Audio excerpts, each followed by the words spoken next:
Welcome to today's edition of the Rush 24/7 podcast. Man, oh man, oh man, oh man. You wake up today, maybe you were paying attention last night, I don't know, but you wake up today and you find out what happened. You may not even have known in some parts of the country it was election day yesterday.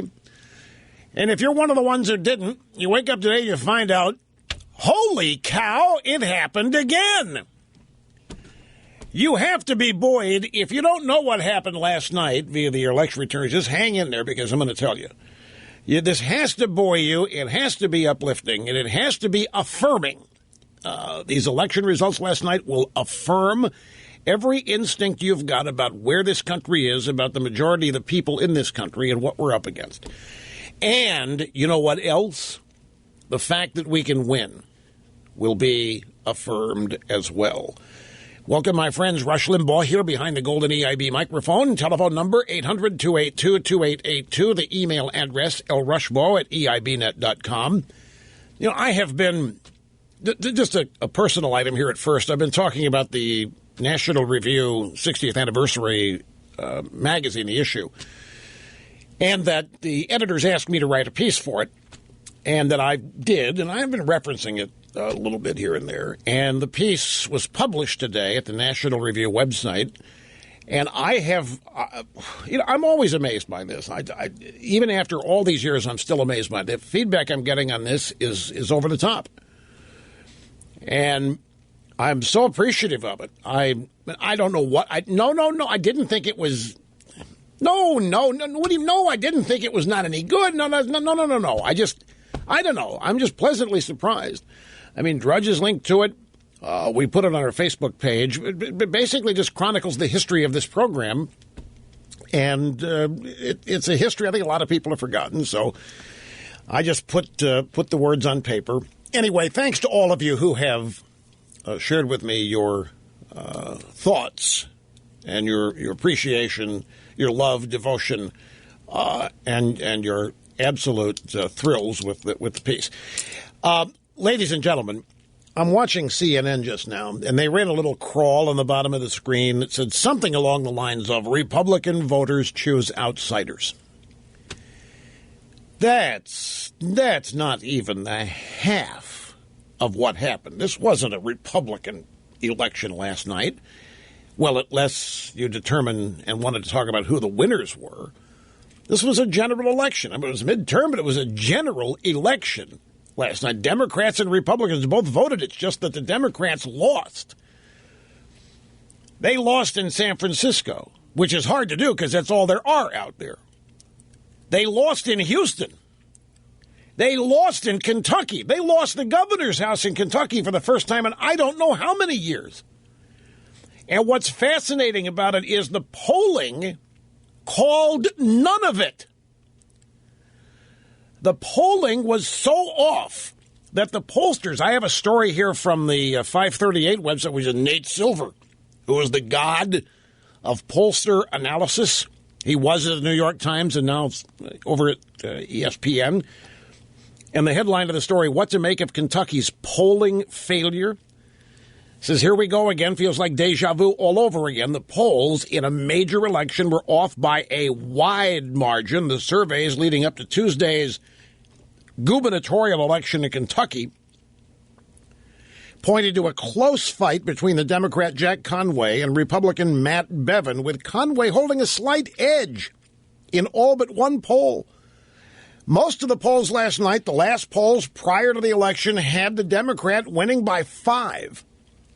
And Bevin, the Tea Party Republican, won in a landslide, 53 to 44%. So at 538, they're saying, is polling broken and not to be trusted heading into the 2016 presidential election, as some have argued? Remember, Gallup has said they're out of it now. They're not going to conduct presidential polls anymore because their result was so skewed and so different from reality. There's an NBC Wall Street Journal poll that, well, the same poll we had yesterday, but people have dug deeper into it beyond just the presidential horse race. And if you dig deep into the NBC Wall Street Journal poll, and they've got a big story on this, is Americans are angry and uneasy, as though they're shocked about it. There is genuine shock in the writing of this story that the NBC Wall Street Journal poll says Americans are angry and uneasy. That can only be news if you are a mainstream journalist or a Democrat, devoid and distant from reality. And they are, folks. Like the example I gave most recently, Charlie Rose interviewing Marco Rubio. Could not believe that Rubio would have the audacity to say that Hillary Clinton was lying and exposed as a liar during the great week she had during her debate in that Benghazi hearing. Charlie Rose, what did she lie about? Rubio isn't crazy. She lied about the fact that the video was responsible for Benghazi. And Charlie's sitting there for all intents and purposes. It wasn't? No, Charlie, it wasn't. She told one person it was the video. She told a country it was the video, but they're telling leaders of Middle Eastern countries it wasn't the video. They knew it was a planned, pre-planned, and orchestrated terror attack, and Charlie was learning it for the first time. After all that there has been about Benghazi, after all the news there has been about Benghazi, Charlie Rose, who is the dean, one of the deans of drive-by media sophistication today, was literally shocked that Hillary Clinton is telling two different stories about Benghazi. There's another. Now this is somewhat related, but it makes the point. New York Post, page 6 today. Carolina or Carolina, I'm not sure how she went. Herrera, the fashionista. And by the way, just a little aside here. I've met Ms. Herrera and her late husband Ronaldo. They were constant guests at Mr. Buckley's home. I was one of the things I mentioned, a National Review piece that I wrote, published today, that one of the big career and personal highlights of my life was being invited to a National Review editor's dinner at Buckley's home on Park Avenue. And we really became good friends until the day he died. And he was a constant inspiration to me, a validation like you can't imagine, and was always supportive. And I attended many social events at his home, and the Herreras, the Carolina Herrera and her husband Ronaldo, they were always there. I didn't speak to them much, but they were okay. Anyway, she's in the news today. New York Post, page 6. Apparently, the last time Obama was in town, she had trouble getting where she had to go, and of all things, she had to take the subway. Do you know how embarrassing that is to admit? Somebody in the New York fashion business, I mean, the ranking way up there, had to take the subway. I mean, it's like admitting that you eat Spam. You know, it's just that's the lower classes do that, but you don't. She had to sit next to the hoi polloi well, first she had to find out where to go to get on the subway. Then she had to trudge down those steps, and then the filth that she had to say. Oh, my God, can you imagine the shock at being subterranean in New York? It's a bit different than getting around in your stretch limo or however.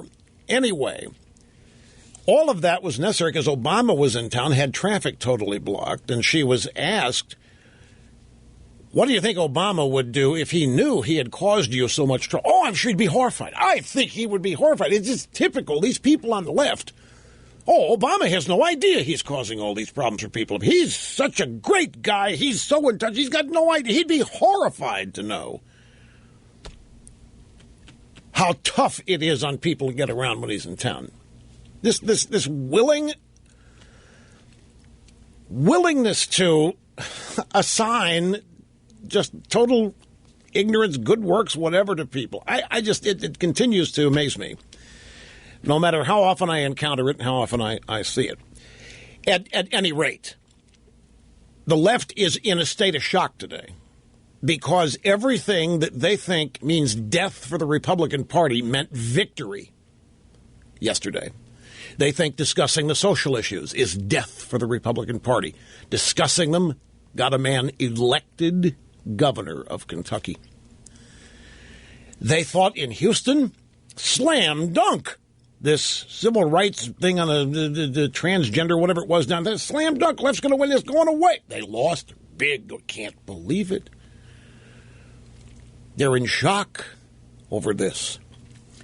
And it was not just localized in regions, although the South had a great night last night, other than one state. North Carolina still is an outlier, but for the most part, this was all over the fruited plain, folks. The Democrat Party was rejected over and over and over again. Liberalism was sent packing over and over and over again.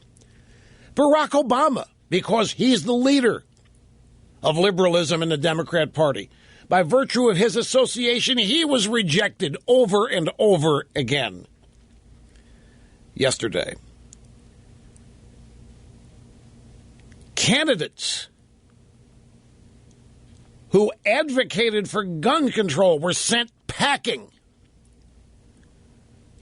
Candidates who wanted Obamacare expanded were waved sayonara. Even Democrat environmentalist wacko policies were downvoted.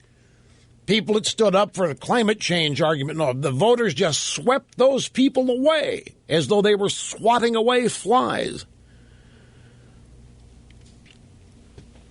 In fact, a couple of stories on that. There's one, solar energy contributes to climate change, some study finds. Did you ever think that you would see that? And then there's this story. This is from the AP. As scientists worry about warming world, U.S. public doesn't. Yeah, see, they're very worried. The things they believe in. The theme of my National Review piece today is that the single greatest consequence of the rise of conservative media has been the destruction of the left-wing media's monopoly. Nothing you haven't heard me say before. But I make the point in print with the written word with examples. And it's the greatest example, I think the greatest consequence of the rise of conservative or alternative media. And the news today is a rubber stamp echoing my belief. They can't believe what's happening out there. They cannot believe. And my point is that the dissolution of this monopoly is what's caused all the partisanship in this country. Because the media used to be able to hide their bias. They used to be able to hide the fact that they're just hacks for the Democrat Party. Used to be able to hide all that behind a cloak of objectivity because they were all there was. The three networks, the CNN, the newspapers, and that was it. But now they can't hide it. They have been exposed, and as such, they have entered the competitive fray, the competition for the hearts and minds of the American people, the way they vote, the way they think, and as such, they've been called out. And that's why there is this new partisan or bipartisan or lack of partisanship. That's why everything today is so split. It's because of the left. It's not us. We're simply defending things they are trying to destroy. And the news coverage of the election results last night, you'll hear it. We get the audio sound bites. Some of the news stories accompanying it illustrate the point brilliantly. And here's what's amazing to me, folks, and I'm sure it's not just me. Even after these profound conservative Tea Party and, yes, dare I say, Republican wins last night, where do we find the Republican Party today? The Republican Party is still more inclined to work with Barack Obama and move his agenda forward, be it amnesty, be it the Export-Import Bank, be it climate change, whatever it happens to be, despite this resounding defeat for Obama and the Democrats and liberalism last night. There is a corresponding aspect, too, and that's all these Republican victories last night. As the Democrats lose, Republicans win, and won big last night. The left's agenda has been blown to smithereens once again. And yet the Republicans in Washington, at least the leadership of the House and Senate, seems still more inclined to want to do business with Obama than represent those who rejected Obama and liberalism and the Democrat Party last night. It would be very hard to exaggerate how badly wrong the polling in Kentucky was on the governor's race there. Matt Bevin, the Tea Party, unabashedly conservative and Christian Tea Party Matt Bevin, wasn't given a chance, even yesterday, even going into the election. And he ends up winning by 9 when he was supposed to lose by 5. But let me give you the numbers, because the story has been since 2010 just how much the Democrats are losing. It's a non-reported story because it's bad news for the Democrats. And it hasn't really, well, there are vestiges of it in Washington, too. It's the most amazing thing. The Democrats are losing and losing like they've never lost before all over the country. And yet, the tone, the narrative of news every day is that Democrats are dominant, Obama is loved and adored, and the Republicans are a bunch of fools and idiots and have no prayer. Conservatives are even worse. Let me give you the numbers here. Starting with the 2010 midterms, after that election, the Democrats lost 700 seats. This is governorships, state Senate, state House races, town council. I mean, you go as far down the ballot as you want to go. 700 seats. After the 2014 midterms, add another 500. They're down 1,200 seats. Now, last night or yesterday, here are the numbers as we start business today. Republicans control 68 of 98 state legislative chambers. Now, for those of you in Rio Linda say, hey, wait a minute, you can't fool us. There's only 50 states. What do you mean 90? Well, some states have 2 chambers, you see, House and a Senate. Some only have 1. That's a unicameral. That would be Nebraska. But since there are 2, then we're talking basically 100, but minus Nebraska, there's one of the unicameral states, and 98's it. And the Republicans control 68 of them, 2/3. The Republicans control 33 of the nation's governorships. And for those of you who really, you're right, 50. There are 50 governorships in America, and the Republicans now control 33. We're talking grassroots here, which, I don't care what anybody tells you, grassroots remains, I mean, it's named that for a reason. Roots, grassroots, deep, this is where fundamental change begins. This is where it starts, the building process. And this has been going on since 2010. All of this makes it even more confounding why the Washington Republicans have not joined, but rather remain linked with Obama and the Democrats. And don't forget, the Republicans also own the House of Representatives and the United States Senate. But those are separate things. We own them, but the leadership still, as I say, more inclined to do business with Obama than represent the people who elected him. And I'm not exaggerating. There is no pushback. We just signed this 2-year budget deal, which basically sells out conservative voters on the budget for 2 years. And amidst all this, we have the Republican presidential race. And what's happening there comes into even clearer focus now because of the election results yesterday. All this talk, well, Trump and Carson, they're not temporary placeholders. They're going to be gone. No, it's the people at 4% now, like Jeb Bush, and 6% said those are the people going to be getting out soon, not the people at the top. Now back to this 538 piece. They're really, really worried here about polling. On average, Survey USA and Western Kentucky University missed the final margin in the Kentucky governor's poll by 13.4 and 11.1 percentage points, respectively. 13 points they were off by. They had Bevin getting 40% of the vote. He was going to lose in a landslide, folks. And he won 53% of the vote. His opponent got 44. It was a landslide win for the Republican, predicted to be a landslide loss the day before the election. As they write here at 538, as if the electorate became about a dozen percentage points more Republican between when the polls were taken and Election Day. Gee, I wonder why. I wonder how something like this happens. They're scratching their heads over there. And then they write, it's not yet clear whether pollsters simply projected that more Democrat voters would show up than actually did, or whether undecided voters broke overwhelmingly for Republicans. The former, meaning more Democrats projected than actually showed up, the former suggests an electorate modeling problem that could be a big problem during the presidential primaries when turnout is low. On the other hand, trouble modeling the electorate would be less of an issue in 2016 when the turnout is high. Speaking of modeling, let me go back to global warming for a second.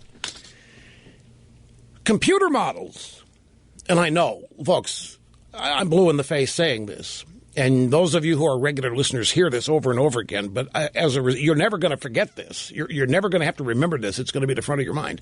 The only evidence that there isn't. The only evidence for global warming is computer models. There is no evidence to suggest that there is climate change caused by man taking place. There is none.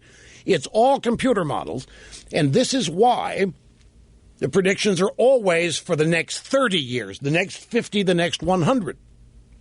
Not for next year, not in the next month. They never make predictions where anybody today is going to be alive to know whether they were right or wrong. In politics, you can't do that. You can't have political polling models that predict election results 30 years from now. You got to do it for this election. If the computer models for global warming missed all of the new ice in Antarctica and the lack of melting ice at the North Pole, what good are they? We had the story this week that Antarctic ice is expanding rapidly, surprising everybody. Why didn't these vaunted computer models predicting global warming predict increased ice? And since they didn't, what good are they? Well, here we come down to the models that the pollsters are using for turnout. And you know as well as I do that they always project two things, that there are more registered Democrats than Republicans, and that Democrat turnout is going to be much higher. And both of those models failed in Kentucky. And now they are scratching their heads over their polling models. We find that polling is nothing more than the same type of thing used to predict global warming. Models. They put together computer models on what they think the turnout's going to be, and then they go find a polling sample to represent that. They don't just choose 1,500 people as scientifically as they can and go ask them what they're going to do and then project results. They have computer models which tell them, well, the turnout's going to be 10%, 15% more Democrat than Republican. The independents and moderates are going to turn out at X, and the Republican turnout's going to be whatever it is. And they always shoot low on the Republican side and high on the Democrat side. Every poll I've ever seen, every sample.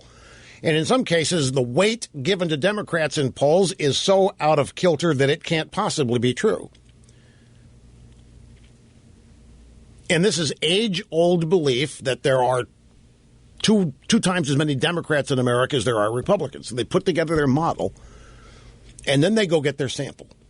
And what they're writing about, my God, if our models are wrong, oh no, what are we going to do? They're in trouble. And they'd better be looking at their global warming models, too, because it's the same bunch of people. I mean, it's the same people on the left. Some of them are scientists.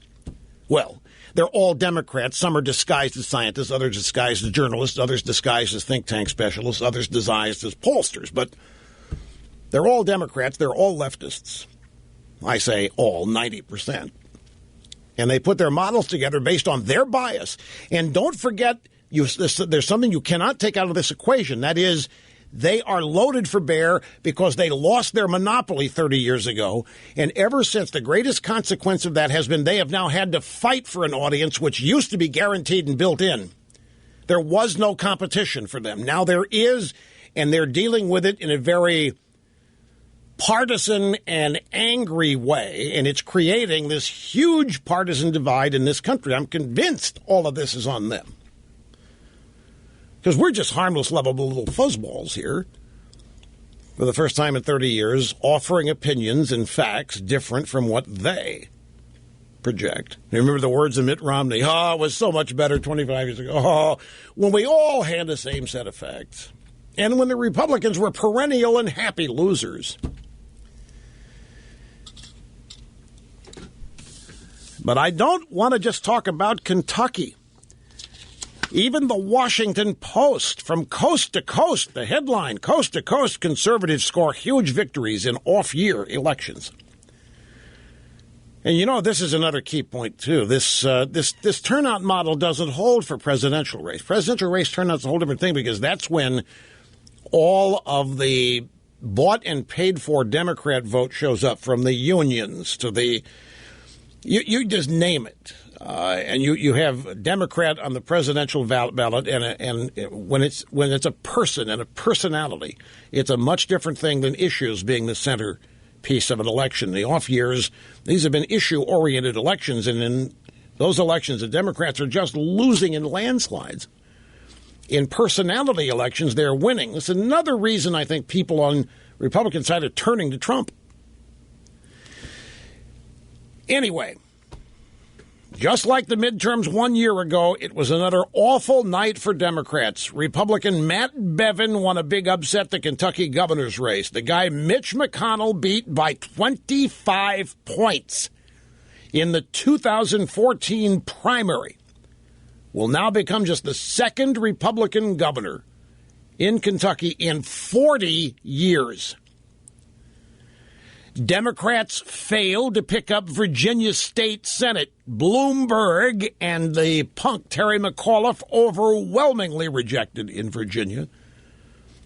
And even the Washington Post writes here that it was a huge blow to Governor McAuliffe, who went all in to make it happen, to get the Democrats in charge of the state Senate. Democrats could have won by capturing just one seat because of the tie-breaking authority of the Lieutenant Governor, Ralph Northam, but Republicans held every single seat they had. Houston, the Equal Rights Ordinance designed to protect the rights of gay citizens and others. That's not others, it's transgenders. This was pick your bathroom. For all intents and purposes, this was pick your bathroom. Whatever bathroom you want to go in, we in Houston, it was overwhelmingly rejected.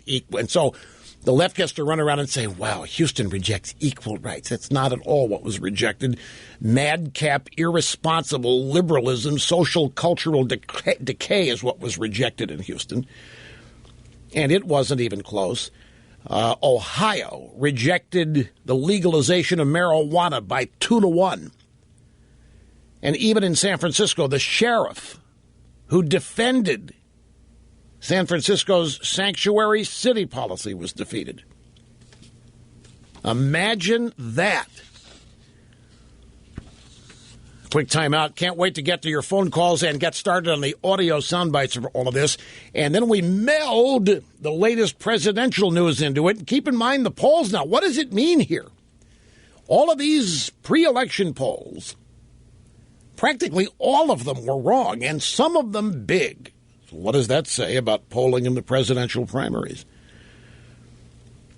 And Mrs. Clinton is now, in a very mean-spirited way, going after old Bernie Sanders.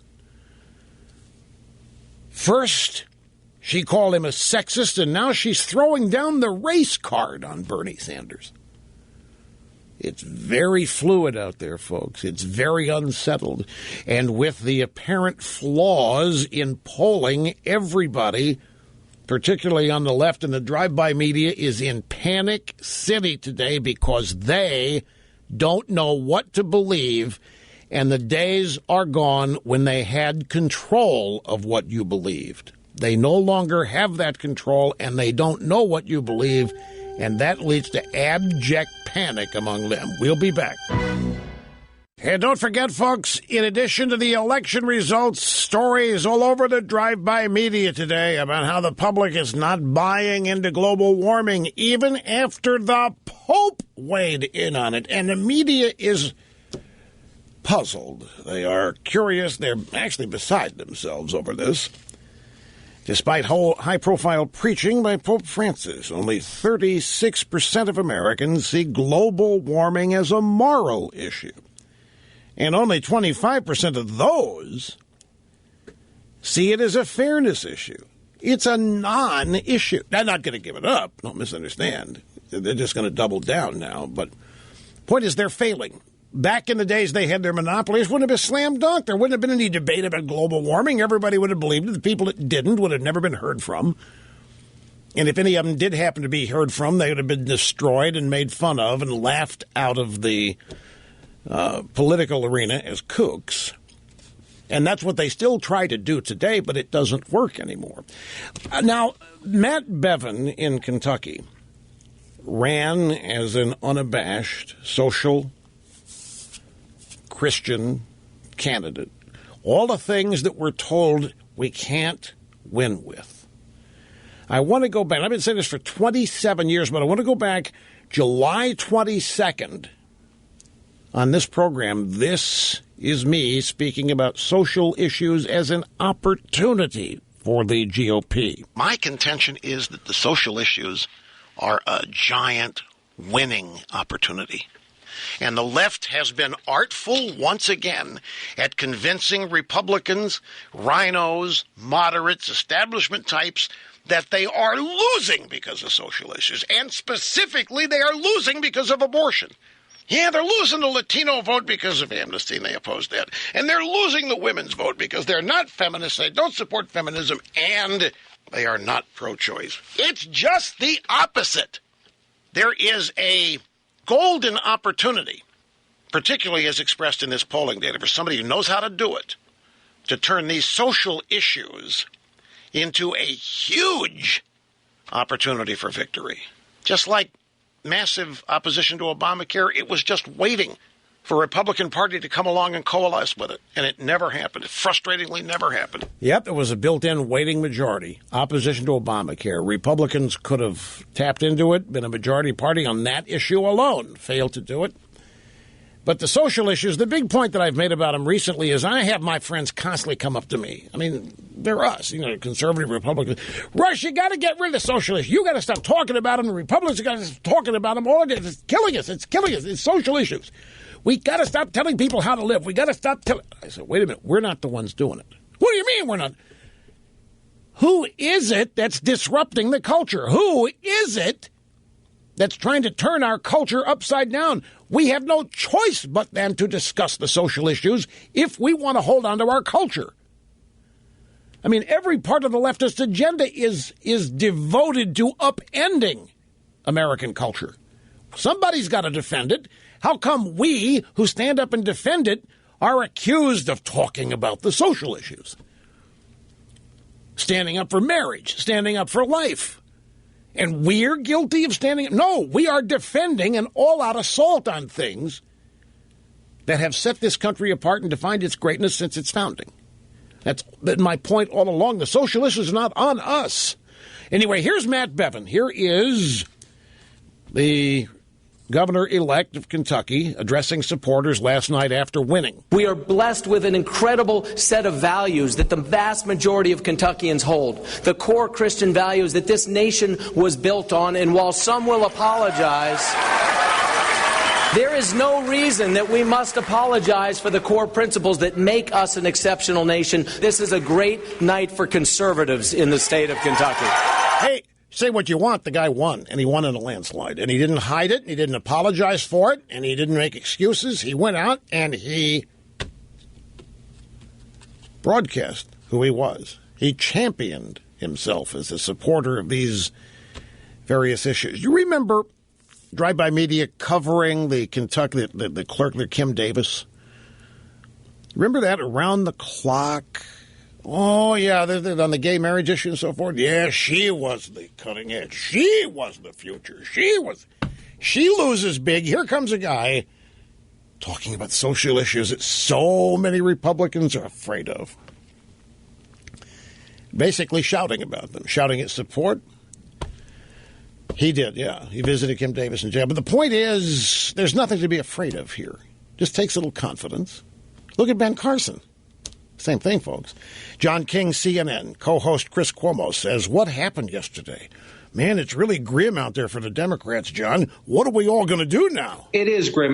Look at the state of Kentucky. This was the state Democrats held up as a national poster child for Obamacare. Matt Bevin ran against it. There also were the Kim Davis issue with that state. So you can't say it was any one issue, but Republicans win in a state where gay rights and Obamacare were the big issue. In Virginia, the Democratic governor invested a lot. He's a very close friend of Hillary Clinton. He invested a lot of money, a lot of personal time, a lot of his personal prestige in trying to win back the state Senate. He failed. Again, taxes were an issue, tolls were an issue, but Democrats tried to call the Republicans in those races nut jobs on guns and extremists on social issues, and they lost. Right. They went at them as bitter clingers, the way Barack Obama has said to do it. Went out and tried to impugn these decent people and call them a bunch of wacko extremists, gun nuts, climate change deniers. These are basically the modern day deliverance family, and they were going to lose big. And the bottom line is Republicans have no reason to be afraid. They have no reason to be offensive or defensive. In fact, they're winning all over the country, everywhere but Washington, it seems. When was the last time you heard the Tea Party was dead? Last week? When is the last time you heard whatever happened to Tea Party? You know, they just kind of faded away. You never hear about the Tea Party anymore. When's the last time you heard that? Well, you hear it every week. You hear something in the drive-bys are always talking about, gee, whatever happened to Tea Party? Salon.com just tweeted a couple hours ago, Kim Davis is my governor now. I awoke this morning to an idiot Tea Party takeover. Wait, Tea Party takeover? I thought the Tea Party was dead, you people. Now, in this Washington Post story about the sweeping Republican victory, there is a warning paragraph to all of us. Oh, there's Ron Fournier. Ron Fournier, because Matt Bevin was elected governor. Ron Fournier is sheer panic today. Well, because Hillary's not doing well. Her trust issues are way down. People don't like her. People don't trust her. And he thinks the Democrats are making the mistake that Hillary can beat anybody just because she's Hillary, just because she's a Clinton, just because he's got a Democrat, a D next to her name on the ballot. And he's worried that there's active dislike for her and that it's not a slam dunk and automatic. And he's been leading the crusade against her in terms of honesty and trust. But I'm telling you, this outcome yesterday has shell-shocked a lot of these people on the left, media and otherwise, for a number of reasons. A, that it happened, but you can't leave out the fact that their own polling predicted none of it was going to happen. So they are discombobulated and bamboozled on at least two different levels, which takes me to the warning paragraph here in the Washington Post story. And it may have some merit. Turnout was very low across the country. Republicans could overinterpret the results at their own peril. So you see, whenever the Republicans win, it's really not legit. These off-term elections, they don't mean anything. That's why you never hear about how badly the Democrats do in them, folks. Because as far as the drive-bys are concerned, off-year, midterm elections, what are we talking about? Dog catcher here? It doesn't matter. All that matters is that we're in the White House doing executive orders, and screw you. Everything else we can manage. We got the judges. We got everything else to fix what else goes wrong, so screw you. That's their attitude, as long as they've got the White House. If they could get the Senate back, I mean, they would be in Fat City. Well, the enthusiasm, yeah, but see, the enthusiasm gap, I think the Republicans are misunderstanding. They better be careful because the enthusiasm is not for them. And I'm talking about Republicans as defined by Washington Republicans. The enthusiasm is not for them. Now, there's enthusiasm for Matt Bevin. No, don't misunderstand. But this is also, starting in 2010 and again in 2014, now this is anti-Obama on parade. This is a full-fledged rejection of the Democrat Party, of its ideology, and of its president. That's what's going on. I don't care about turnout. They had an election, and people showed up and voted, and among those who voted, the Democrats got skunked. Now, the Democrats can rewrite that any way they want to make themselves feel better. But the results are real. They have lost seats galore. Republicans, 2/3 of state legislatures, in bicameral legislatures, 2/3 of the governorships or more. State houses equals grassroots. This is big. This is why it's all the more amazing to note that the Washington Republicans continue to do business with Obama.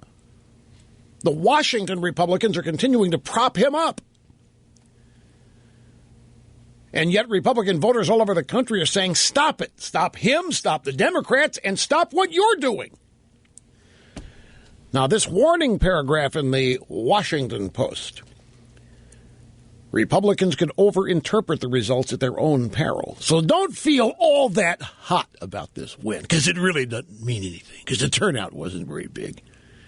The presidential election, exactly 1 year away, that'll have dramatically larger and much more diverse turnout. That's when we get our illegals voting, and that's when we pay our union people to go pick people up off the street and get them to the polls, and that's when you don't have a chance. And all of that works against the GOP. Serious structural problems persist. The Republican Party's still too white, it's still too male, and it's still too old. Hillary Clinton's political director, Amanda Renteria, tweeted a photo of a vote here sign overnight and wrote, "Wish more people did this today." Meaning the turnout was low, not enough people voted, and the Republicans, but you're not in Fat City. You people are still too white, you're too male, and you're too old. Do they ever write of the Democrat Party deficiencies and problems after they win? It's amazing. And then they say there was a couple of bright spots. There were a couple of bright spots for the left in an otherwise dark night. In a stinging rebuke of Chris Christie, undercutting one of his rationales for seeking the presidency, New Jersey voters ousted 3 Republicans from the state assembly. New York Times writes, Republicans had hoped to build on Mr. Christie's political successes and cut into the Democrat majority in the chamber, where Democrats currently hold 48 of the 80 seats. Instead, the election became a sharp reality check for allies of the governor, who only 2 years ago won re-election by a towering margin. So the Democrats are being told by the Washington Post here, hey, it's not all bad. We really skunked Christie in New Jersey. And they think that's a bright spot for the left. It's also an eye-opener for Republicans. Is it not? And if you don't understand, think about it. Can't be expected to spell everything out here. Otherwise, you'd become intellectually dependent, and I don't want that. And welcome back, Rush Limbaugh here at 800-282-2882. If you want to be on the program, the email address is lrushbo@eibnet.com. Back to the audio sound bites here. We're going to start melding your phone calls in here after the break. Carol Costello this morning on CNN's Newsroom had a guest here, WDRB Eyeball News TV media columnist John David Dyke. John David Dyke, D-Y-C-H-E, if you're wondering. And they're discussing an op-ed that Dyke wrote comparing Matt Bevin to Donald Trump. Now, that really worries them, because you can find various pieces in the media today.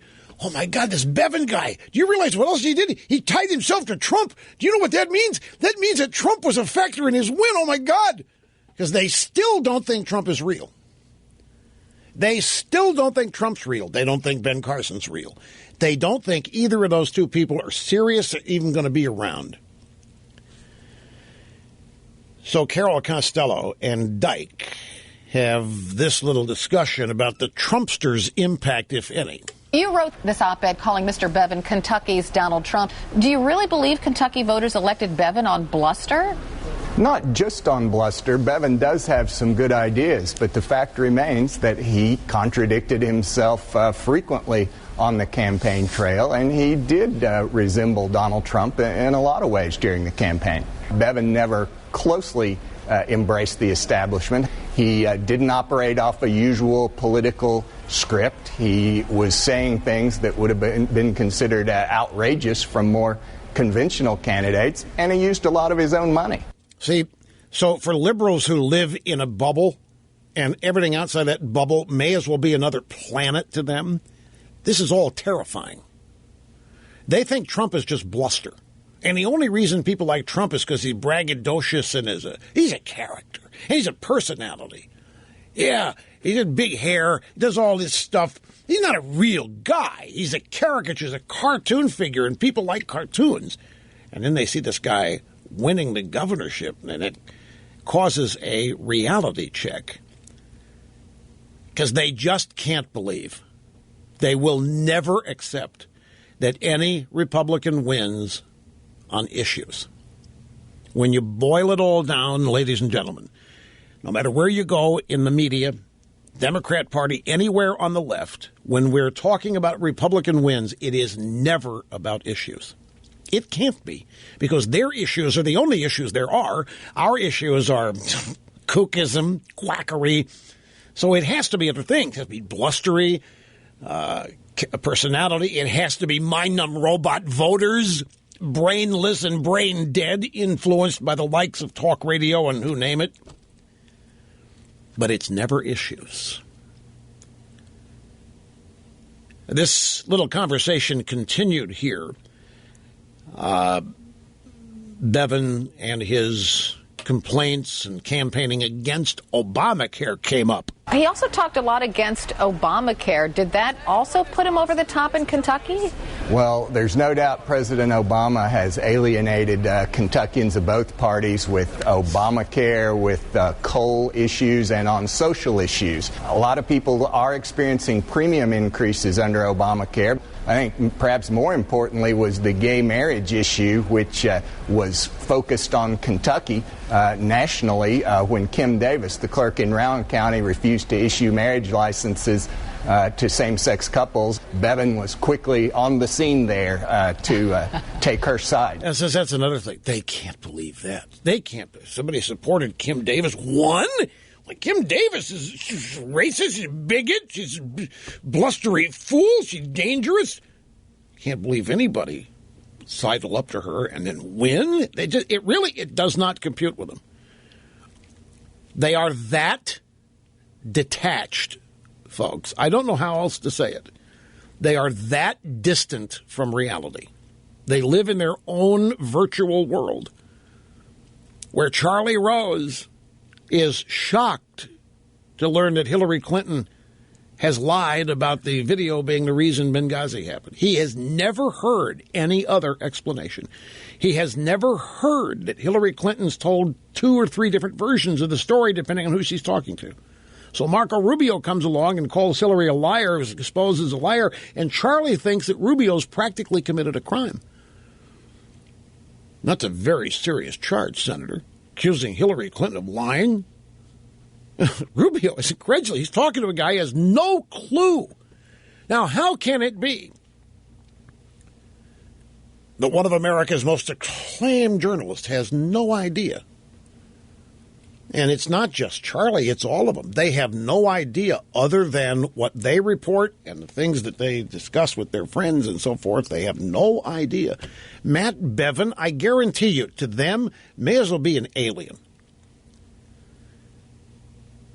And he's never going to be treated as the winner. He's never going to be treated as serious. He's always going to be treated as an asterisk, as a freak. The election was an upset. It was not real. There's something in it that they don't yet understand, but they'll get to the bottom of it to explain this. But it certainly isn't real. That's the way they rationalize these things. They never lose on issues. They always get cheated or fooled their voters on some other thing that happens. By the way, the other day, I might have been yesterday. This is what, Wednesday? So it might have been Monday or Tuesday. Somebody called here and suggested, was talking about the idea Ted Cruz put forth that I nominate or moderate a debate. And I said, no. If I moderate any debate, it ought to be a Democrat debate. And that subject came up last night on Special Report with Brett Baer. I think the idea of having conservative moderators, say Rush and two people he chooses, would be a splendid idea if that panel were to be the moderators for the Democratic debate, and the GOP will take any liberal, because obviously when they took on the CNBC liberals, they won. Dr. Krauthammer is exactly right. You know, the drive-by narrative after the... Well, this is Obama's out there. Oh, these guys are running for my office here. Saying that I'm gutless. I don't have the ability to stand up to Putin. And these are the guys that are afraid of a bunch of CNBC moderators. And they weren't afraid of any CNBC moderators. They made mincemeat of them. They didn't run and hide from the CNBC moderators. They overwhelmed them and destroyed them. And Dr. Krauthammer here is acknowledging that as well. But there you go, folks. I have been endorsed as a moderator for an upcoming Democrat debate, which is never going to happen. The Democrats will not even do a debate on Fox News. You let somebody suppose or propose me as a moderator for a Democrat debate. You want to watch people hightailing it the other direction?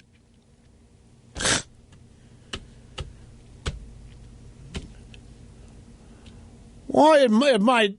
That's another reason why the Democrats wouldn't go for it. They don't want great ratings in a debate of theirs moderated by me. That would equal bad news.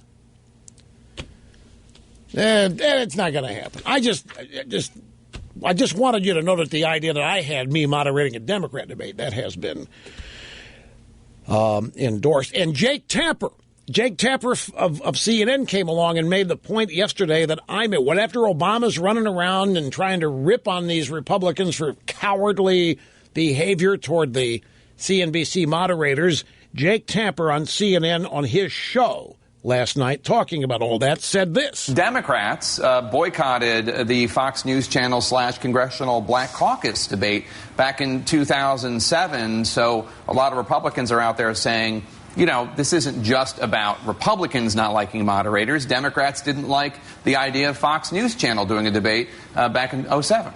Yeah, but the difference is the Democrats didn't do theirs. We show up. We show up at every debate moderated by Democrat Party hacks. The Democrats won't even do one debate where they don't control every aspect of it. Be right back. Coming up. Ha! Welcome back. It's great to have you, Rush Limbaugh, behind the golden EIB microphone, meeting and surpassing all audience expectations every day.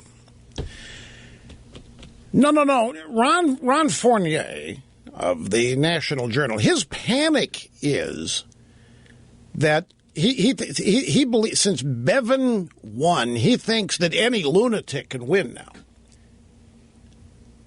That's the best way I can express this to you. This Bevin, they all think he's nothing more than it's no different than Christine O'Donnell winning. Take your pick of any of these teams. It's like Sarah Palin's one. Oh, my God. If this guy can win, Trump can win, is what they're saying. Oh, my God. If Bevin can win, holy smokes, any lunatic can win. And when any lunatic can win, the media has lost control of things, is what that means. The dirty little secret is they have lost control anyway, and they just don't want to admit it. Here's John in Lexington, Kentucky, as we get started on the phones as promised. John, thank you for calling. It's great to have you with us. Hi. Wow, Rush Limbaugh, my beacon of hope. Thank you for taking my call. You bet, sir. You're speaking to an extremely happy Kentucky conservative. I can imagine you are, yes. We have been reaffirmed. The conservatives, the Christian conservatives in this state, have let it be known that the career politicians are toast. Well, what do you think about the Washington Post saying, don't start getting all huffy and puffy here because the turnout was so low that had it been anywhere near normal, you guys would still be sucking air? Well, the turnout in the cities of Lexington and Louisville was not low. And they did choose Jack Conway, for example. It was the rural areas, the areas outside of big cities, that they said enough is enough. And they finally went out and voted their conscience. Well, this has been building for a while, I think. I don't think this is something that happened overnight. I think it's been... No. And the thing is you're talking about the polling. I believe they're acting surprised about the polling because the media was attempting to form election results by constantly feeding us. Oh, I know. The purpose of the polling is to make and shape public opinion, not reflect it. I know. The pre-polling there was portraying Bevin as a lunatic. That's what... The Democrats, they really do think if this guy won, any lunatic can, which means Trump can, which means we're toast. Back to the phones we go, staying there. This is Ed, Mount Blanchard, Ohio. Great to have you. I'm glad you waited, sir. Thank you very much. Hi. How you doing, Rush? Very well, sir. Thanks much. We're a year out from the election, and I'm not sure how much the polls count that much far away from the election. What do you think the odds are that Trump and Carson will still be in then? And what do you think either one of their chances are of getting elected? Well, it's an interesting thing to me. I mentioned yesterday I heard the variation of your question put to Newt Gingrich recently. I think it might have been on one of the Sunday shows. It might have been Greta Van Susteren show on Monday night. I'm not sure where, but he responded to it this way. He said, I'm really curious about this. We've got these two guys, and they're at the top, and they, in case of Trump, he's been at the top since the beginning, since the day he got in. Ben Carson has been close to it or trending up and is now in the lead. Why is it that, and they've been in the lead more days than there are left until the Hawkeye in New Hampshire. Why is it that all the talk is about the two front runners leaving, getting out, losing, and all the people at the bottom who are barely showing up being the real contenders? He said he didn't understand it. He's never been in a race before where the people at the top are automatically figured to be not real. So I actually think that either one of them has a better chance at winning than a lot of people think they do, simply because of the electorates, and it's a silent majority. I don't know how silent it is, but the genuine anger that exists over what happens in Washington, inside about with the establishment, all that. Yeah, I don't think it's out of the realm of possibility at all, to answer your question. We can only hope. What, do you think they can't? Boy, Let me ask you this. If neither one of them can, if you are, and you're probably not alone, you want one of the two of them to win, or do you want neither? Oh, yeah. Okay, you want one of them. Carson. Right. Oh, you want Carson to win. Okay, so you want Carson to win. And I can understand. You're thinking, my God, this is so abnormal. This is so unlike anything we've seen before. It can't be real. And something's going to come along and slap everybody upside the face. And normalcy is going to triumph again. And Carson and Trump are going to be either out of it or down at the bottom, where in a normal year people think that's where they would be. So you're kind of afraid your team losing here. If that were to... No. It's a natural characteristic of human nature, I think. I just can't see the establishment allowing either of those outsiders to win. Well, that's the thing. If they had any say, what do you think they haven't been trying so far to get rid of either one of these two? Oh, yeah. But they got a year to go yet. Yeah, but there's not much they can... Bush is out, but they're probably going to go for Rubio or Christie. They're going to get an establishment. My thought, but I can hope for the best. Well, let me just take it a step further. Let's play a little hypothetical game here. Let's say that Carson slips. Somehow, some way, something happens. Do you have an alternative? You have a second choice. You need to get that? No.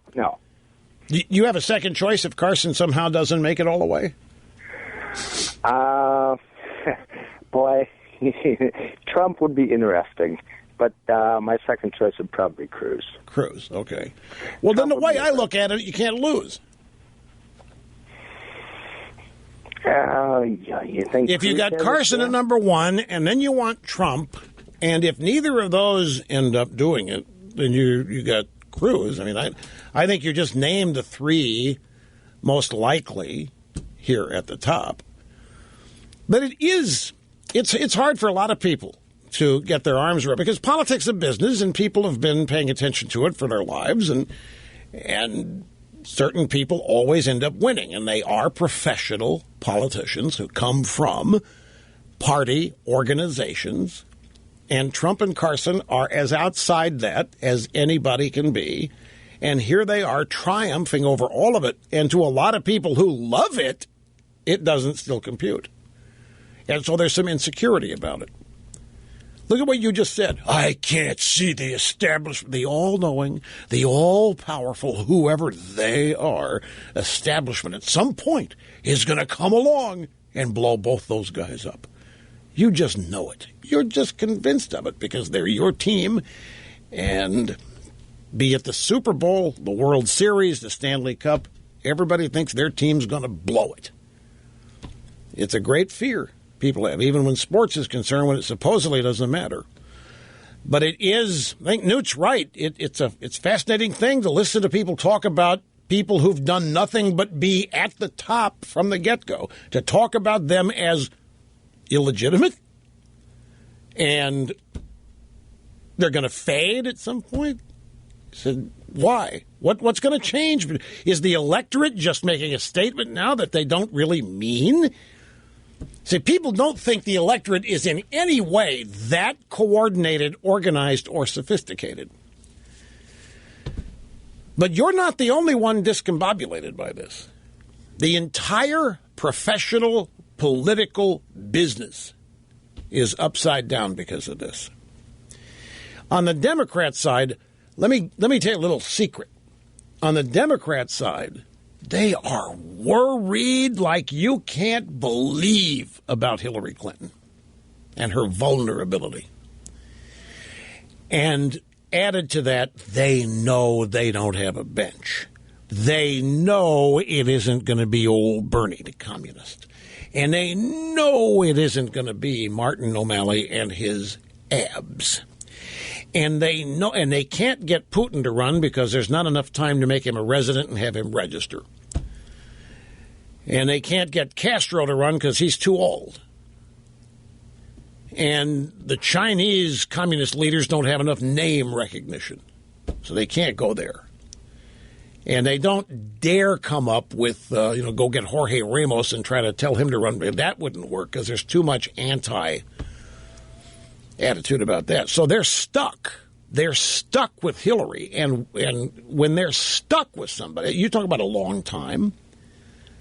The election's a year away, and there's any number of things that could happen, could be blown up about Hillary. And if that does happen, where do they go? Their best option is for Obama to just refuse to leave. Have you ever had a hotel reservation and you show up for it and the person in your room refuses to leave and the hotel's sorry, we can't kick them out? Has that ever happened to you? It has or hasn't? It happens to me all the time. I am not kidding. It happens frequently. I'll make a hotel reservation for, I'll give you an example. I'm not going to name the hotel.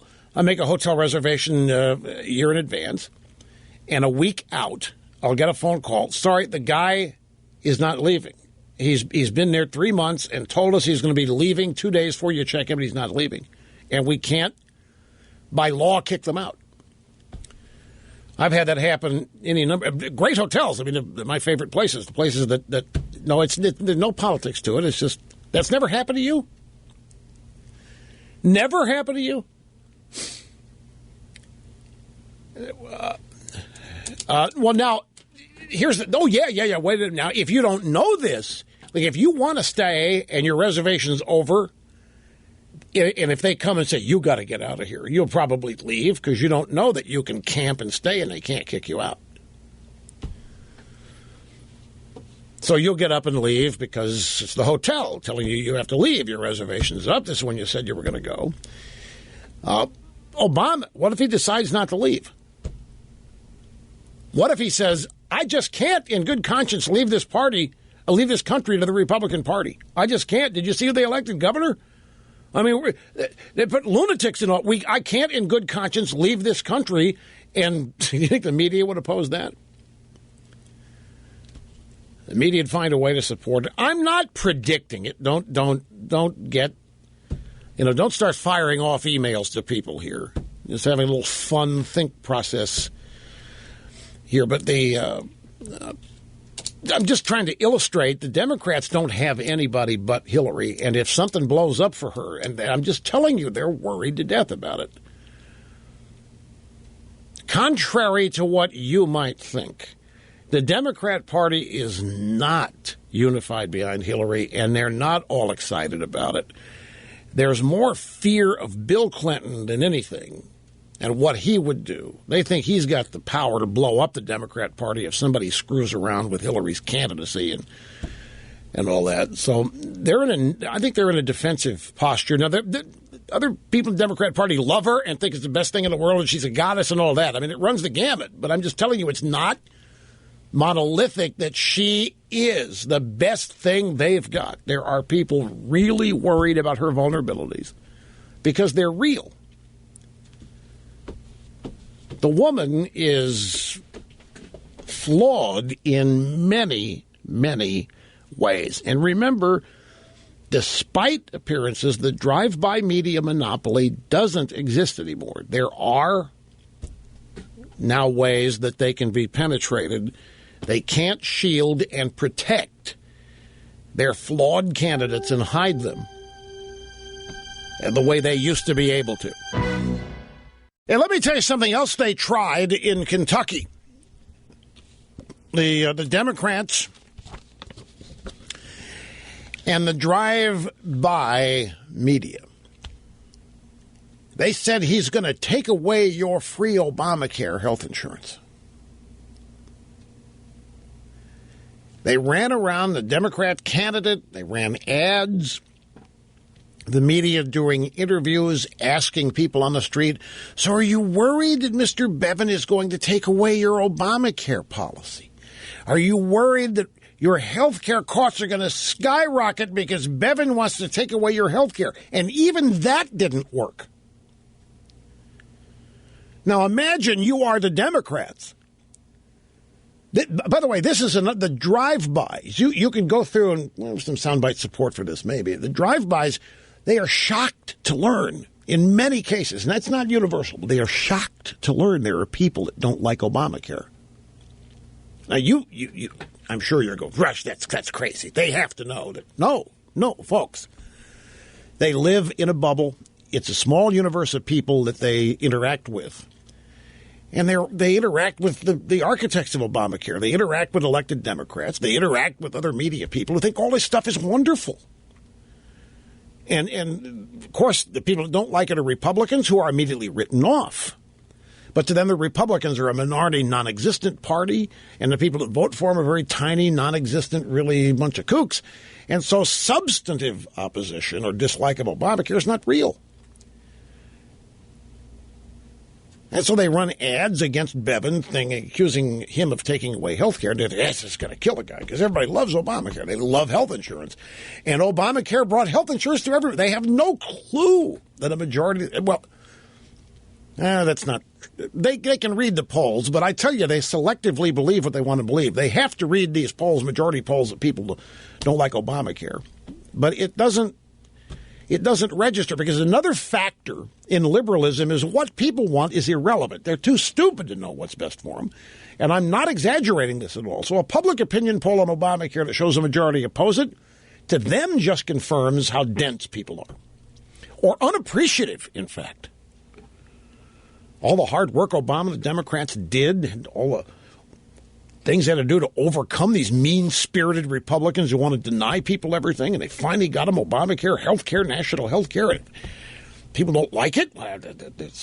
They're just stupid idiots. They don't have the brains to appreciate what we're doing for them. And that's the way they, and I'm not exaggerating, they are that out of touch. Here is Richard in Cleveland. Richard, thank you for waiting. You're next, your big showbiz break here on the EIB Network. Hi. Good afternoon, Rush. Long-time fan of yours. Keep up the great fight. Thank you, sir. A few things I'd like to say here real quick. I work in construction, and I am 100% behind Donald Trump. Nothing is going to shake me from Donald Trump. Carson is a good man, but I don't think he's an aggressive enough fighter. Romney was weak. McCain was weak. Dole was weak. And, Bush and Kasich are weak. And they should take one for the team, do the right thing, and get out. I'd never vote for Jeb Bush. And, we have to fight the Democrats aggressively as possible. And like I said, I'm 100% behind Trump. Like I said, working in construction, me and my peers know that once the illegals flood in, that's going to destroy the wage scales. And we need a fighter to fight these Democrats as aggressively as possible. So just to pick up on a thing that you said, and I'm not taunting you. I'm genuinely trying to pick your brain. Is there nothing that could happen? And I know you've thought about it. You're committed to Trump. Is there nothing that could happen to make you question your support for the guy? Well, I'm sure that the biased mainstream media is trying to overturn every rock they can find to try and dig up any little dirt on Trump. And the so-called self-anointed Republican experts like Rove and Crownhammer, and I'll throw Brick Hume in there, they're just absolutely befuddled and heartbroken that we haven't fallen head over heels for Bush, who is a weak, losing candidate. Hillary would mop the floor with him. I think she'd have a good chance, and I certainly hope that Mother Hillary don't get in there. But right there, it all is. I'm all in for Trump. For those of you trying to figure out what's going on here, Richard just pretty much bottled it for you. So. Richard, here's what I pick up what Richard said. He has professed his unwavering support for Donald Trump. So I asked him, is there anything that could cause that support to wane, vanish, or whatever? And you know what he basically said? No, because I'm not going to believe any of it. If something comes along bad about Trump, I know it's going to be made up by these guys in Washington. So even if there is some magic revelation about Trump, his supporters aren't going to buy it. And I'm telling you, these people waiting for Trump, Carson, whoever, to fade away are not understanding this kind. He's in construction. He's soldered. He is soldered to Trump here, folks. That's why I say Trump is media proof. The media, well, they made him in some ways, but not politically. And therefore, politically, the media is not going to be able to destroy Trump. And the same thing with Ben Carson. They are both where they are despite media. And we are back. This is Rush Limbaugh. And the Rush Limbaugh program, the most listened to radio program in the country, the most talked about radio program in the country, and the most talked about host in the country, all combined. Here's one harmless, lovable little fuzzball at 800-282-2882 if you want to be on the program, and the email address lrushbo@eibnet.com. Time now to shift gears and head into the Republican presidential primary, the latest news on that. Before, however, there is a little news out there. 5 students have been the victim of a stabbing spree on the University of California at Merced campus. What's Merced famous for, Mr. Snerdley? This is Tony Coelho. Tony Coelho was from Merced. Yeah, in fact, I was just thinking about this the other day in relationship to how difficult it is to convince people, change their minds about things. Back in the early days of this program, Quello was one of the powers that be in the House. And he was, I don't know. Quello was one of the guys in 1994 during the campaign. Newt's never going to be Speaker. Newt thinks he's going to be. Newt's never. The Republicans are never going to win. He ran the Democrat Congressional Campaign Committee. He was, and he had to resign. He had to resign because of the usual reasons politicians have to resign. They found some stuff that wasn't cool. And Barbara Walters on Nightline, she was hosting Nightline the day that Quello resigned. And honest to God, folks, she opened the program. I forget who her first guest was, but it was another Democrat. And she actually asked, can we go on? Can we go on? Meaning the country. We've lost Tony Quello. Can we go on? And, of course, it's going to be really hard, Barbara, but we're all going to do our best here. But that's not There was a local radio host, one of our California affiliates. I don't even remember which one yet.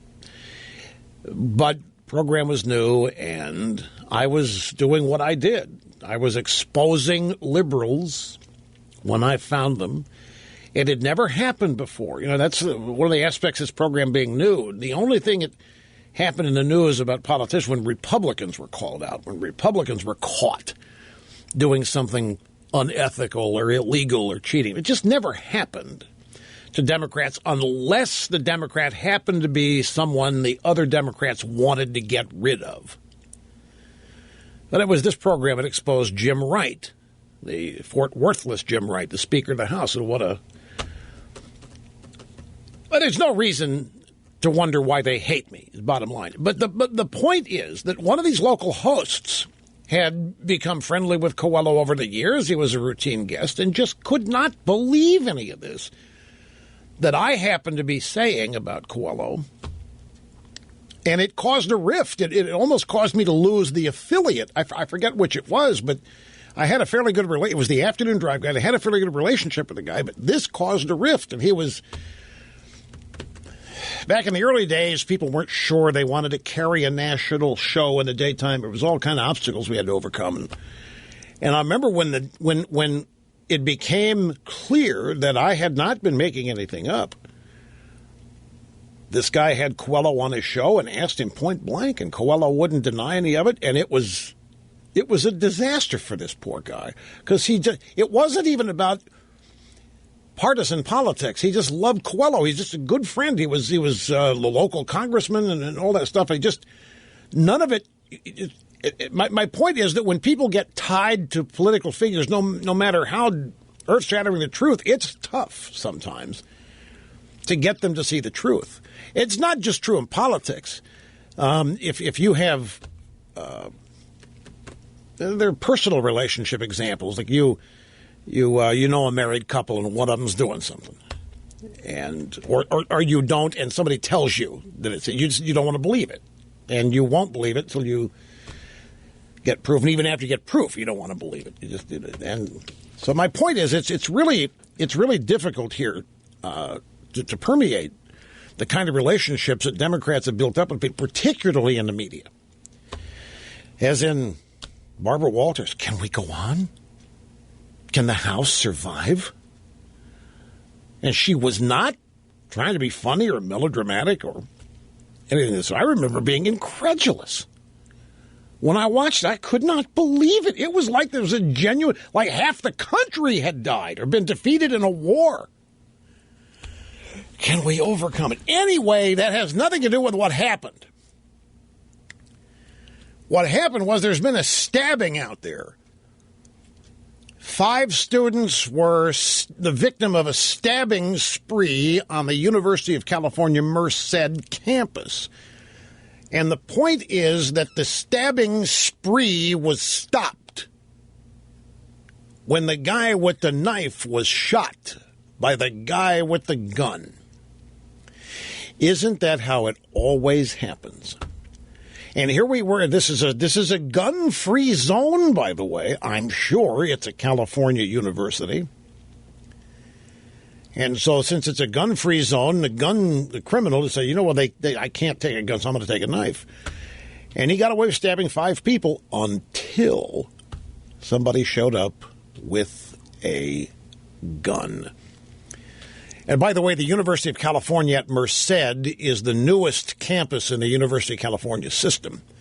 And it's known for its science and tech orientation. Yeah, the guy with the gun happened to be a cop. The guy with the gun that shot the stabber, the guy with the knife, happened to be a cop. Okay, just one other thing here before we get to the presidential news. And it's a story from the Weather Channel, and the headline, Solar Energy contributes to climate change some, study finds. Recent study reveals an aspect about solar energy we never expected or thought possible. It contributes to climate change. Oh, no! It's just like their modeling did not predict all the new ice in Antarctica. So if their modeling didn't predict that, what good is their modeling?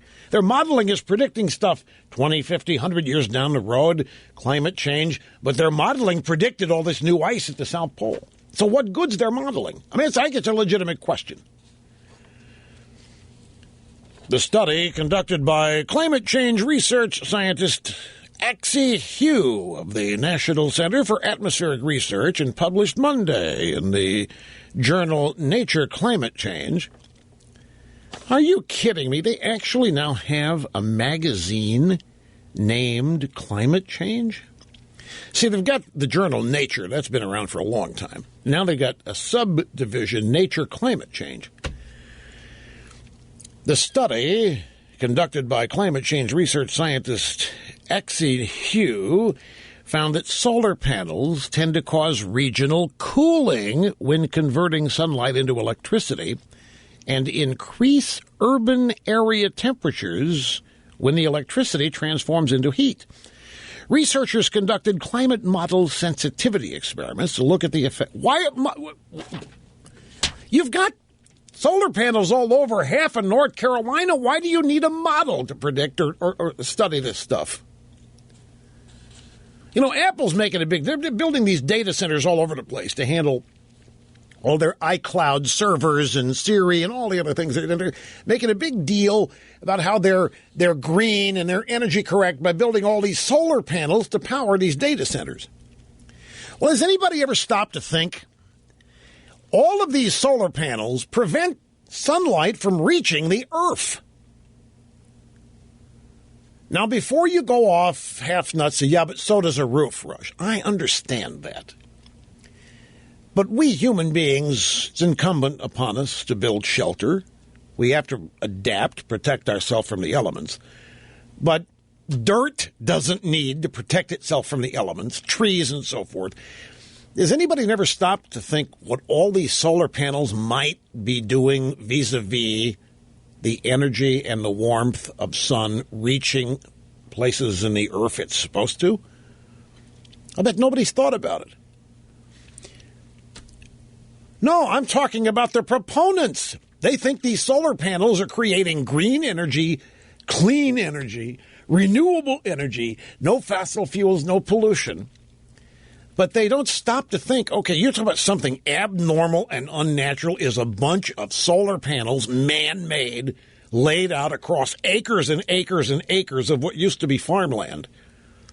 What's the impact of that sunlight being absorbed by the solar panels, and by the way, being converted to electricity very inefficiently?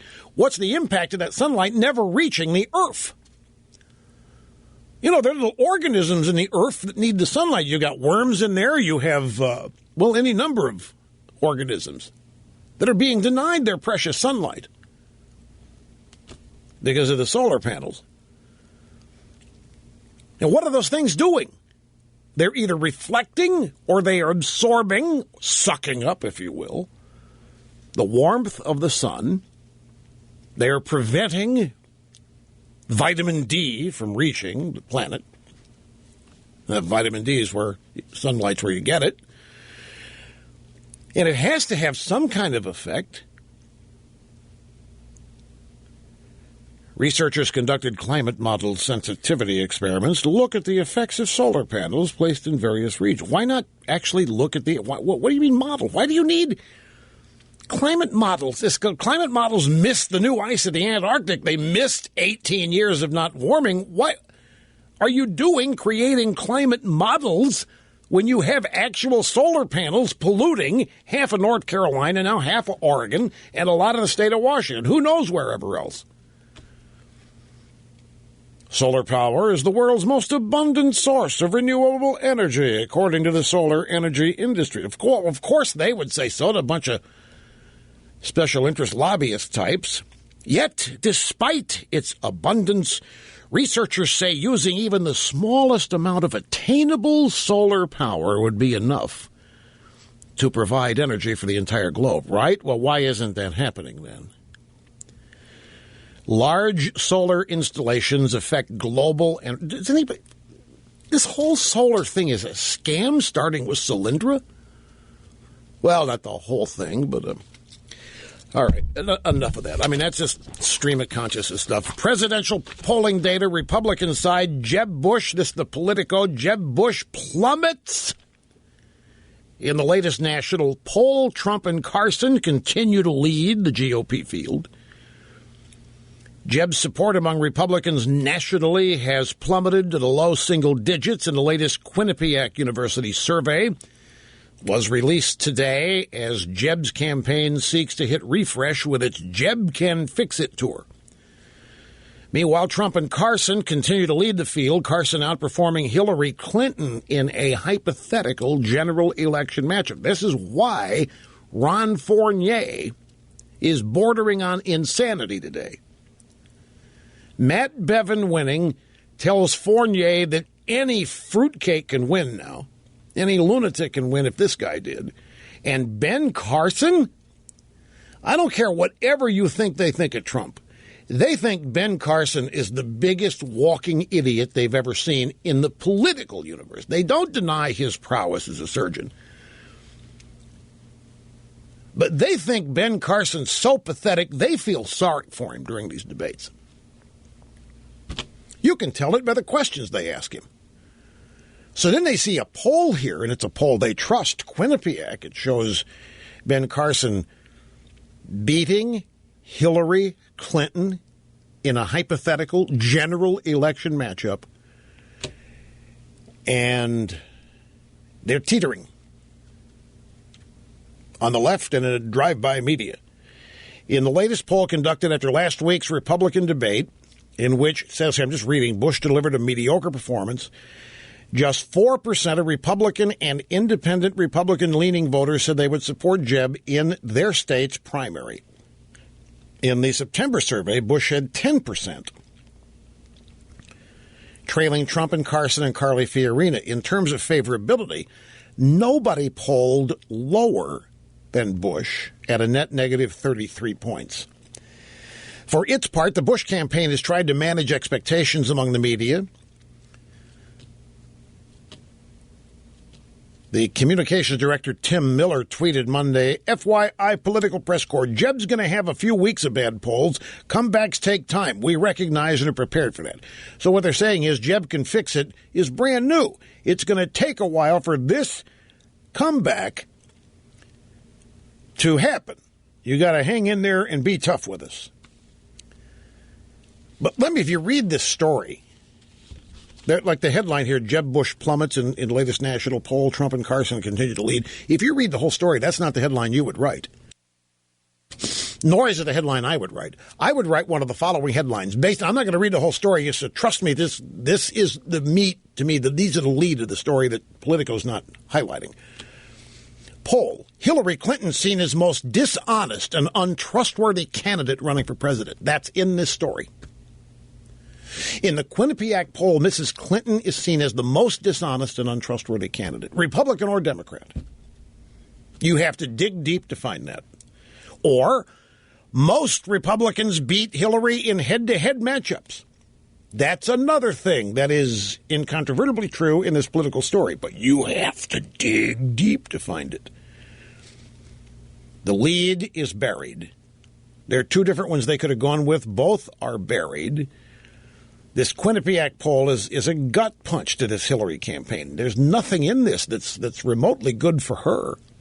And yet mostly the story is about Bush plummeting back down to 4%. We'll take a break and be back.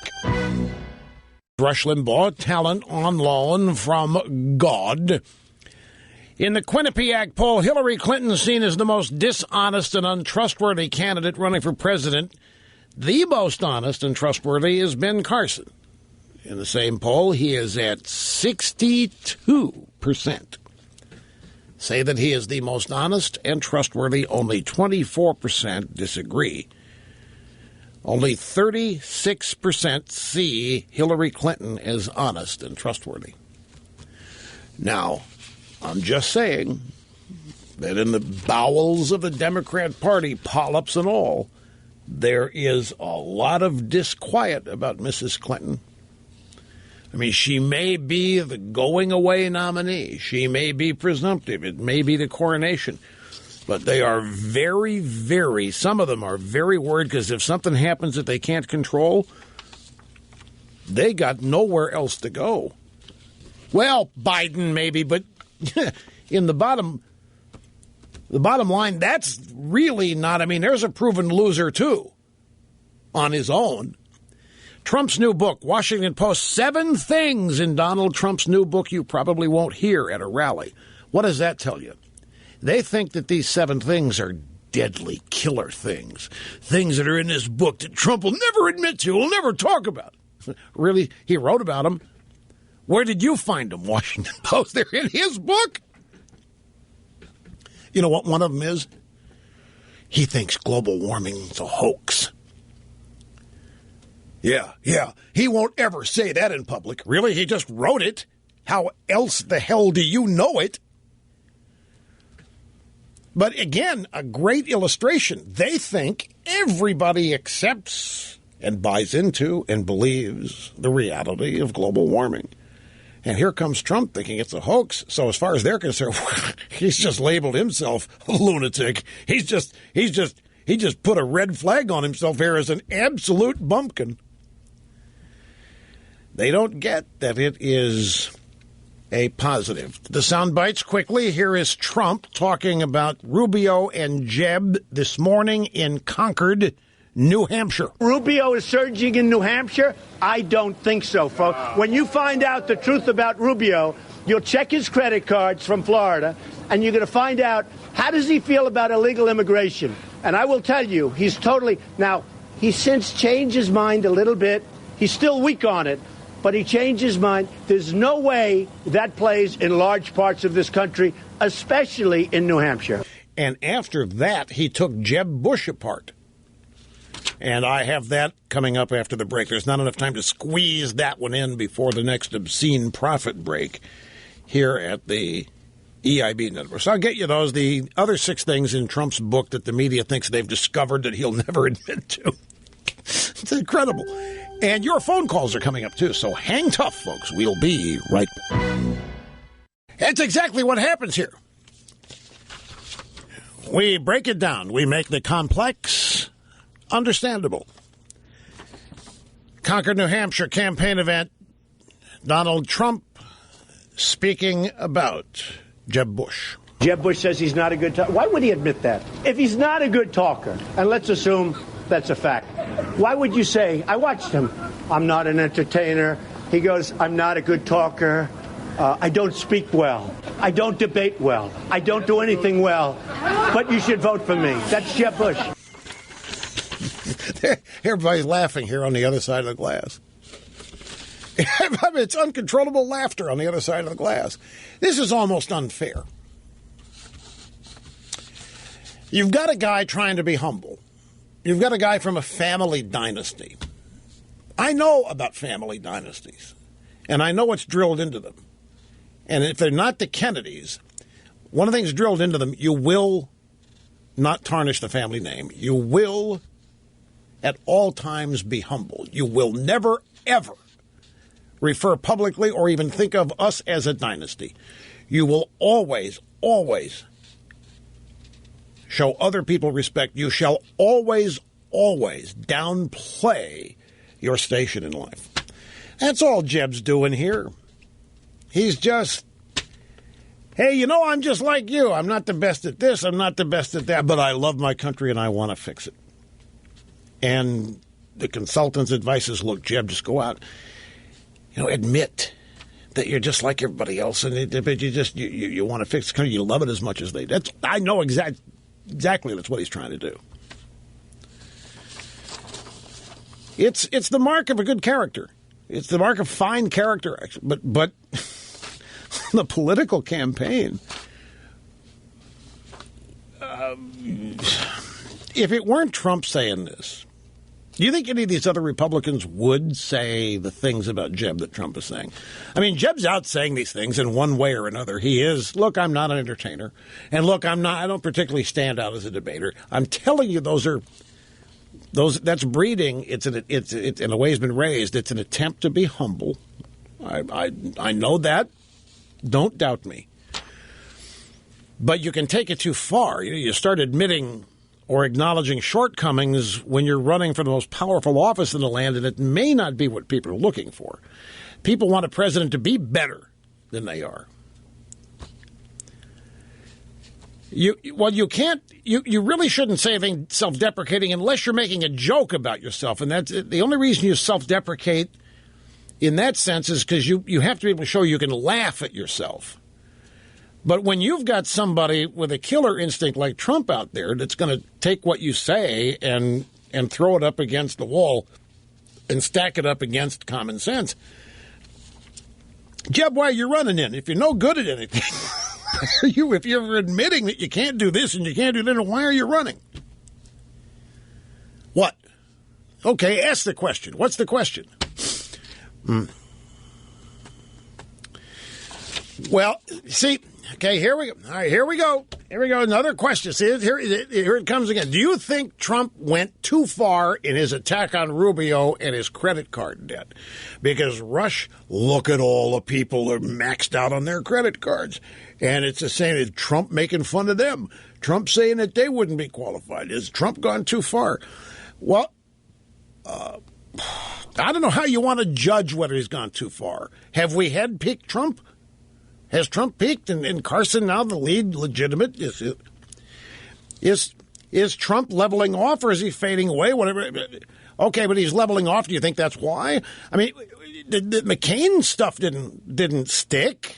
None of the other. I mean, he went after Carly Fiorina's face. That didn't stick. Not that we know. He did, didn't he? He apologized for it, and he told her he thought she was beautiful on the debate, and they didn't accept that. But so you think he's going too far with Rubio's credit card debt? I don't think so. No, but even if he is, he circled right back around and got to Rubio on immigration, and I guarantee you, if Trump sticks to his immigration stance and doesn't let that. The only mistake I think Trump could make, well, not the only, but a big mistake I think Trump could make, is if he reaches the point where he just assumes everybody knows his position on immigration and stops talking about it and moves on to their thing. He's got to constantly talk about it. You can't assume that, because when you stop talking about it, you run the risk of making people think you've stopped caring about it. But in Trump's mind, he's saying, I don't want to bore people by saying the same thing over and over.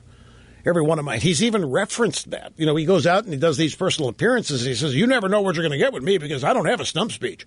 I don't tell you the same thing over and over. But that's something he's got to say over and over because that immigration stance of his is why he's there. And if he can't assume that people are going to always accept it, understand it, and he hasn't done this. I'm just saying future. If he lets time goes by without saying it, he runs the risk of maybe some people thinking he doesn't care about it anymore or what have you. So if he's going to rip Rubio on his credit card debt, he turned around and in the same statement pounded Rubio for his Gang of Eight stance. And he's going to get him on Rubio's big donor on this. I would have to say, Mr. Sturtley, no, because none of those attacks on anybody else you can say have hurt Trump. So, why? Do you have a lot of credit card debt and you're offended? Is it? I'm just kidding. Well, you may think it's an odd attack. But in Trump's world, okay, here's a guy running for president to control a budget and reduce the national debt and the deficit. But over here, in his real life, is this credit card thing. I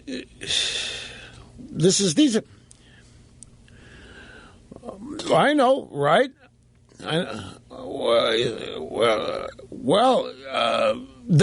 People have come back at Trump on, he made this statement that he started small. He had $1 million loan from his dad, and he had to prove it. He's been hit on that. I don't know from Rubio, but some media people have tried to say that this shows how out of touch Trump is. Yeah, it's like everybody's dad has $1 million to give them, and it's a big test in life, and Trump passed his. No, they've tried all that.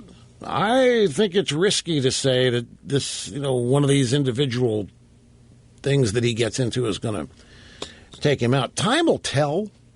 Time will tell. Don't need to bother predicting this stuff because it is or isn't going to happen, and it's not going to take that long to find out. They got two more here because yesterday Trump had his press conference to announce the sale of his new book. And I mentioned that he had the media in the palm of his hand. And I pointed out that he called on a reporterette from CNN named Sarah, just praised her to the hilt. And I said, the media, whether they admitted it, they love this. I mean, they love the Trump calling them out and liking them. And they might write tough things later to make it look like it doesn't affect them or anything. But they still like being called out.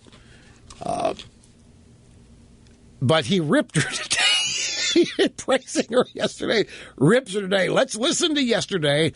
This is at Trump Tower, launching his new book, Crippled America, How to Make America Great Again. This Sarah Murray is the CNN political reporterette, and this is what Trump said. That's your best question that you've ever asked me, Sarah. Sarah, finally, you're asking me this great question. Sarah from CNN, terrific person. They're laughing on the other side of the glass. They're laughing. Who does that? Can you hear George W. Bush, Jeb Bush? Can you hear Christie, John Kasich? But that was yesterday.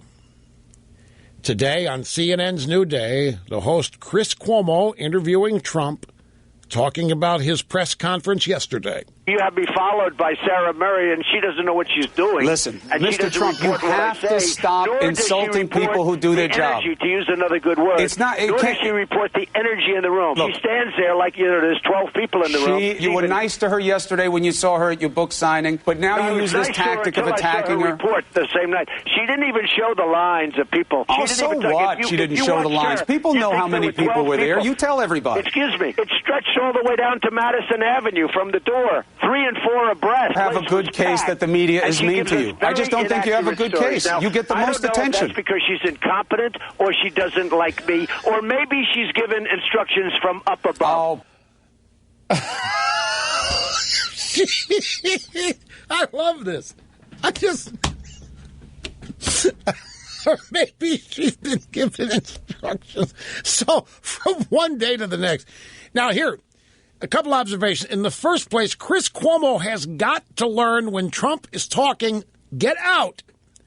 You're not going to score any points in a debate by shouting Trump down. You're just going to tick off your audience who wants to hear what he's saying. You got to get past it, Chris. You got to get past the fact that people would prefer to watch him than you.